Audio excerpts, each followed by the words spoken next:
পৃথিবীতে স্বর্ণের দাম কেন এত বেশি? স্বর্ণ কি মহাজাগতিক ও রহস্যময় ধাতু?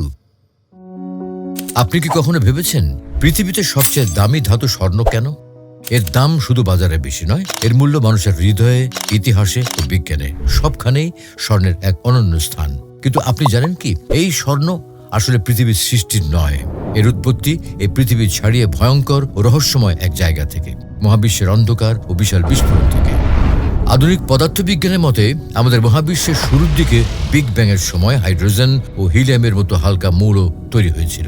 কিন্তু স্বর্ণ এটি তৈরি হয় আরো অনেক পরে, যখন দুটি নিউট্রন তারা সংঘর্ষে লিপ্ত হয়। এমন সংঘর্ষের ফলে যে বিস্ফোরণ ঘটে তা সুপারনোভা থেকেও অনেক বেশি শক্তিশালী। এই কিলোনোভা বিস্ফোরণেই জন্ম নেয় স্বর্ণ, প্লাটিনাম এবং আরো বহু ভারী ধাতু।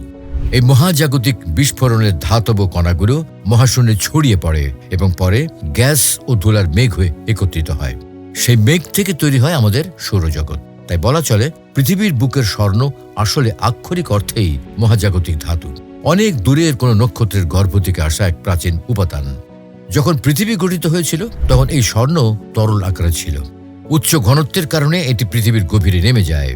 কিন্তু ভূতাত্ত্বিক পরিবর্তন, যেমন আগ্নেয়গিরির অগ্নুৎপাত কিংবা টেকটনিক প্লেটের গঠন, এই স্বর্ণকে আবার মাটির উপর নিয়ে আসে।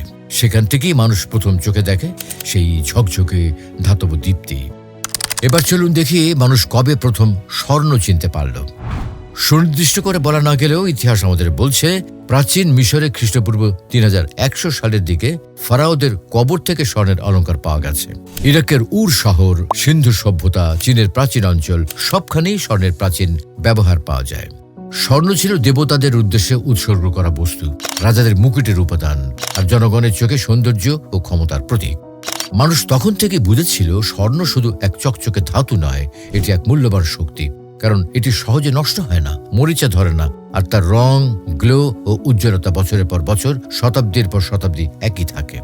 আর আজকের দিনে এসে স্বর্ণ শুধু অলংকারে সীমাবদ্ধ নয়, এটি ব্যবহার হয় ইলেকট্রনিক্সে, স্মার্টফোন ও মাইক্রোচিপে, চিকিৎসায়, বিশেষ করে ক্যান্সার নিরাময়, মহাকাশ গবেষণায়, নভোযানের তাপ প্রতিফলনের কাজে, এমনকি দন্ত চিকিৎসাতেও।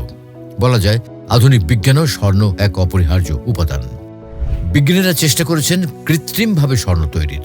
পারদের নিউক্লিয়ার আইসোটোপে নিউট্রন বোম্বার্ড করে স্বর্ণ উৎপন্ন করেছেন। কিন্তু প্রতি গ্রাম স্বর্ণ তৈরি করতে যে খরচ, তা প্রকৃত স্বর্ণের দামের 1000 গুণ বেশি।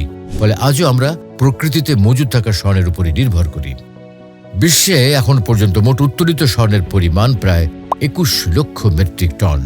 এর মধ্যে 50 থেকে 55% অলংকারে ব্যবহৃত হয়, 20 থেকে 25% থেকে অর্থনৈতিক রিজার্ভ হিসেবে বিভিন্ন দেশের কেন্দ্রীয় ব্যাংকে, আর 15 থেকে 20% ব্যবহার হয় চিকিৎসা ও প্রযুক্তি খাতে। তবে এই মজুদি সব নয়। বিজ্ঞানীরা ধারণা করেন জমিনের নিচে এখনো প্রায় 50,000 টন স্বর্ণ লুকিয়ে আছে। তবে তা উত্তোলনের জন্য প্রয়োজন বিপুল খরচ, উন্নত প্রযুক্তি এবং সময়। এবার আসি মূল প্রশ্নে, স্বর্ণ কেন এত দামি? এর কয়েকটি গুরুত্বপূর্ণ কারণ।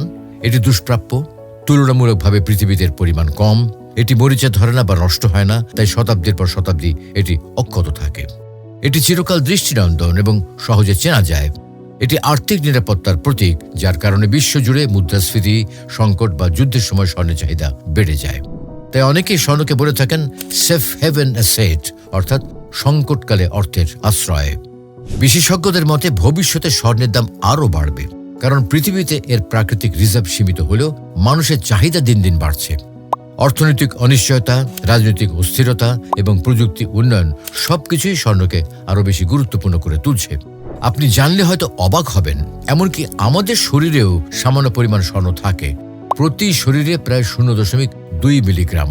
তবে সেটি সংগ্রহ করা সম্ভব নয়, আর সেটার কোনো বাস্তব ব্যবহারও নেই। স্বর্ণ পাওয়া যায় বিভিন্ন উৎসে, নদীর পলিমাটি, পর্বতের খনিজ শিলা, আগ্নেয়গিরির লাভা, এমনকি সমুদ্রের নিচেও। তবে এইসব জায়গা থেকে স্বর্ণ তুলতে হয় অত্যন্ত সূক্ষ্ম ও ব্যয়বহুল প্রক্রিয়ার মাধ্যমে। সাধারণত স্বর্ণ উত্তোলনের ধাপগুলো হলো কোথায় স্বর্ণ আছে তা খুঁজে বের করা, এক্সপ্লোরেশন, ভূগর্ভস্থ খনন ও বিস্ফোরণ, পাথর গুঁড়িয়ে ধাতু আলাদা করা, কেমিক্যাল দিয়ে ধাতু বিশুদ্ধ করা, পরিশোধন ও গলিয়ে 24 ক্যারেট বিশুদ্ধ স্বর্ণ তৈরি করা। এত কিছু জানার পর আমরা আবার ফিরে আসি সেই মূল কথায়, স্বর্ণ কেন সাধারণ ধাতু নয়? এটি এক মহাজাগতিক ধাতু, যার জন্ম হয়েছে নক্ষত্রের মৃত্যুর আগুনে। তারপরে কোটি কোটি বছর ধরে তা আমাদের পৃথিবীতে এসেছে, লুকিয়েছিল গভীরের পাথরে, আর আজ তা রয়েছে আমাদের আঙুলে, গলায়, বিজ্ঞান গবেষণায় এবং অর্থনীতির কেন্দ্রে। সুপ্রিয় দর্শক, স্বর্ণ শুধু একটি ধাতু নয়, এটি এক মহাজাগতিক আলোকরশ্মি, এক চিরন্তন উত্তরাধিকার। তারকা জগতের বিস্ফোরণে জন্ম নিয়ে কোটি কোটি বছরের মহাযাত্রা শেষে এটি এসে পৌঁছেছে আমাদের পৃথিবীতে।